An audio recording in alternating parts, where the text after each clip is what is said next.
దేవునికి స్తోత్రం. ప్రియమైన వారలారా, రక్షకుడును ప్రభువైన యేసుక్రీస్తు వారి నామంలో మీకు శుభములు వందనాలు తెలియజేస్తూ ఉన్నాం. దేవుడు మిమ్మలను, మీ బిడ్డలను, మీ కుటుంబములను దీవించి ఆశీర్వదించునుగాక. ఆమెన్. God bless you. దేవునికి స్తోత్రం. హల్లెలూయా. ప్రియమైన దేవుని ప్రజలారా, మనుష్యులు అబద్ధాలు చెప్పవచ్చు. మనుషులు ఒక్కొక్కసారి అసత్యాన్ని పలకొచ్చు.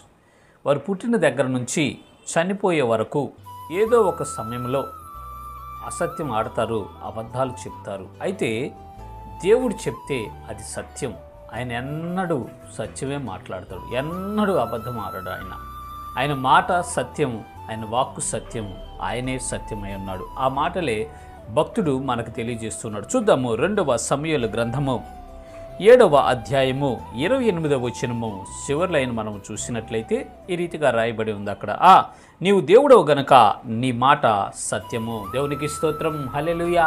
ప్రియమైన దేవుని బిడ్డలారా, దావీదు భక్తుడు ఆయన జీవితంలో దేవుడు చేసినటువంటి మేలులు, ఉపకారాలు, దీవెనలు, ఆశీర్వాదాలను బట్టి, వాగ్దానాలను బట్టి, ఆ వాగ్దానాలు ఆయన జీవితంలో దేవుడు నెరవేర్చిన దాన్ని బట్టి దేవునికి ప్రార్థన చేస్తూ ఈ విధంగా మాట్లాడుతున్నాడు. నీవు దేవుడవు గనక నీ మాట సత్యము అని ఆయన సాక్ష్యం ఇస్తూ ఉన్నాడు. ప్రియమైన ప్రజలారా, అవును, దేవుడు మాట సత్యం.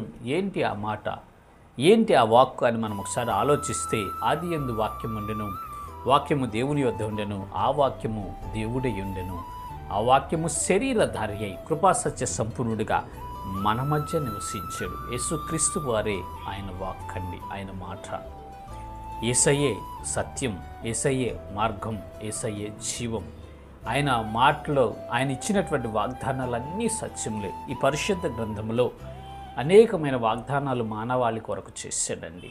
ఇశ్రాయేల్ కొరకు కొన్ని చేస్తే, మనుషులందరి కొరకు కొన్ని వాగ్దానాలు చేశాడు దేవుడు. మనుషులందరూ రక్షించబడి, మనుషులందరూ పరలోక రాజ్యానికి హక్కుదారులై, మనుషులందరూ క్షేమస్థితి పొందుకోవాలని, మనుషులందరూ సంతోషంతో జీవించాలని, యుగయుగాలు దేవునితో ఉండాలని ఆయన ఉద్దేశించి ఆయన పరిష్కార మార్గాన్ని కూడా చూయించాడు.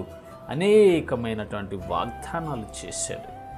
మీరు ఏ విధంగా వాగ్దానం, ఏ విధంగా ఆశీర్వదించబడతారు, ఎలా నడుచుకుంటే మీరు దీవించబడతారు, ఎలా ఉంటే నేను మిమ్మల్ని దీవిస్తాను అని అనేకమైన ఆయన మాటలన్నిటినీ పరిశుద్ధ గ్రంథంలో పొందుపరిచారండి. ఎందుకంటే మనము దీవించబడాలని, మనము ఆశీర్వదించబడాలి. ఆయన మాటలు సత్యమైనవి. ఎందుకంటే ఆయన దేవుడండి. అబద్ధం ఆడటానికి ఆయన నరుడు కాదు, నరమాత్రుడు కాదు. ఆయన దేవుడు కాబట్టి సమస్తాన్ని సృష్టించినటువంటి సృష్టికర్త కనుక ఆయన చెప్పిన ప్రతి మాట సత్యం, ఆయన పలికే ప్రతి మాట సత్యము. అది నమ్మదగినది. పూర్తిగా మనము విశ్వసించినట్లయితే ఈ పరిశుద్ధ గ్రంథము దేవుని వాక్యమని మనం హృదయపూర్వకంగా విశ్వసించి ఆయన మాట్లాడిన మాటలు మాత్రమే, ఆయన మాట్లాడిన మాటలు మాత్రమేనండి.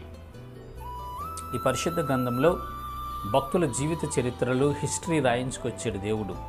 కొంతమంది వ్యక్తులు మాట్లాడుకున్న మాటలు రాయించాడు, కొంతమంది వ్యక్తుల ప్రవర్తన జీవితం రాశాడు. అవన్నీ కాదు.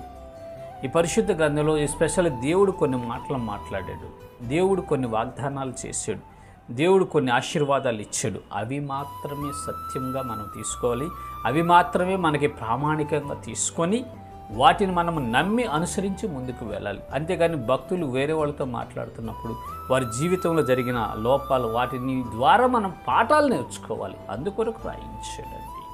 చాలామంది ఈనాడు ప్రజలకి ఈ పరిశుద్ధ గ్రంథం అర్థం కాక ఏవేవో తప్పుడు అర్థాలు చేసుకొని, మిస్అండర్స్టాండింగ్ చేసుకొని, పాపం సత్యం గురించి తెలియక వారు అంధకారంలోనే ఉంటూ ఉన్నారు. ప్రియమైన దేవుని బిడ్డలారా, దేవుడు పలికిన ప్రతి మాట సత్యమైనది, నమ్మదగినది. వాటిని నమ్మి మనం విశ్వసించి ఆయన వాగ్దానం చేసిన దాన్ని గట్టిగా పట్టుకొని ఆ వాగ్దానాన్ని స్వతంత్రించుకొని ఆ వాగ్దాన ఫలం మనం అనుభవించుదాం. ఇటు కృప దేవుడు మనకు కలుగు చేయనుగాక.